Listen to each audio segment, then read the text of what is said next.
Hey everybody, it's Chris. I'm just releasing a short update. Sorry I haven't gotten a video to you earlier. I've actually been out of town all week for work and it's gotten kind of busy. Um, so I had mentioned where I want to have LED strips going up and down the supports, and I've printed the feet. So you see here's one of them, and I told you I mashed together the foot with the little adapter holder there, and it actually works, I think, pretty perfectly. But then I thought, why don't I put a power switch in one of the feet so I can turn the lights on and off instead of, unplugging it or something. So I have 3 feet printed. I'm going to import one of these feet in Tinkercad again and put a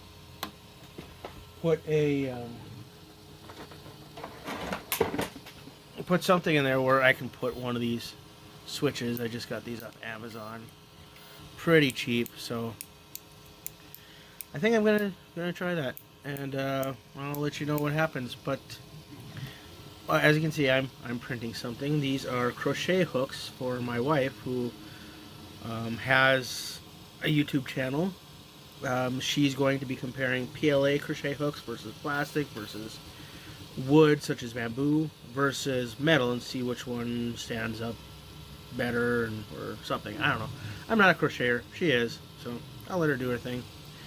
But I did get a comment from, sorry if I'm pronouncing it wrong, Jörn. I live in North America. We don't commonly have names with umlauts in them, so I'm sorry if I'm mispronouncing it. But he would like to take a look at my Cura profile, and really, my Cura profile is pretty much default. I just have a few settings changed, but here we go. Let's go take a look at my Cura profile. Okay, as you can see here, I have the crochet hooks pulled up. Project is going to take 4 hours, 55 minutes according to Cura. I find that in actuality, it takes a little bit longer than that, but it's within the ballpark. And I'm using Cura 4.8, which is, as of when I got my printer and started setting all this all up, was the most recent version. So pretty much what I did, the only settings I did was, like I mentioned before, the temperature I raised to 200 degrees Celsius from I believe default was 190. And the build plate temperature, I raised to 70 degrees Celsius, which I believe the default was 50 or 60, I can't remember. Print speed, I actually changed that to 60 because when I installed Cura, they did not have a pre-built profile for the Q5, so I'm using the QQS modified.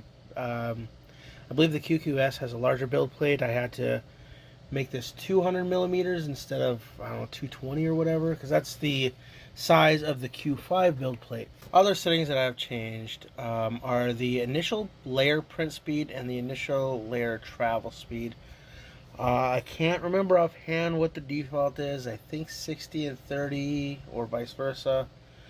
But I reduced both of them to 20 millimeters per second so I can make sure that it's not moving too fast when it's laying down the first layer of filament, which is really what you want. You want the strongest first layer that you can get.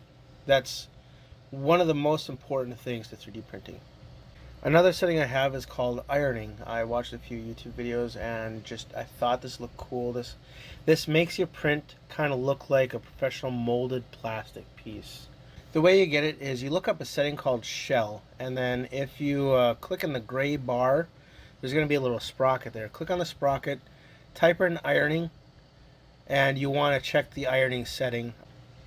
What ironing is it goes over the last flat layer that you've printed, and again, it's configurable. But the way I have it set is it goes over the last flat layer I have, perpendicular, and it extrudes filament into the gaps so it looks perfectly flat, and it's a nice setting to have. I would definitely recommend that. And the last setting, I haven't actually used this setting yet, but I found a YouTube video where somebody was recommending this. It's an alternative to the normal supports you get if you're having problems with your supports, specifically when you're printing figures or something and there's a lot of supports. Like in the example of a dragon I printed for Liz, there's a lot of supports in the uh, undercarriage, I guess, of the dragon, between the belly and the stand, and they're not easy to remove sometimes. I found this support called tree support. What tree supports are is, I guess, when you're printing it, the platform that whatever figure, whatever you're printing is going to be on, it starts outside of that platform, doesn't even touch that platform, and it's like a tree, like a organic tree. It just twists to support your figure, and I'll try to find a good video and link it down below because I don't exactly remember where I found it. I know it was a YouTube video, but there's kind of a lot on YouTube, so I'll try to find it and link it in the description down below. And the way you get tree supports is just similar to ironing. You just look up support, or whatever, click on the little sprocket and type in tree, and then you'll see the options pop up there.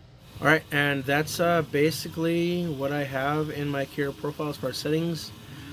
I told you they were pretty much all defaults.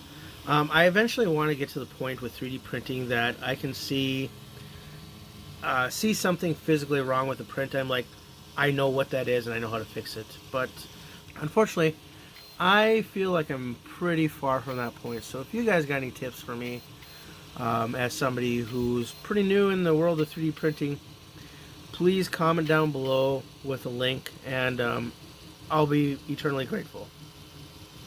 Well, that's it for now. We'll see you guys later.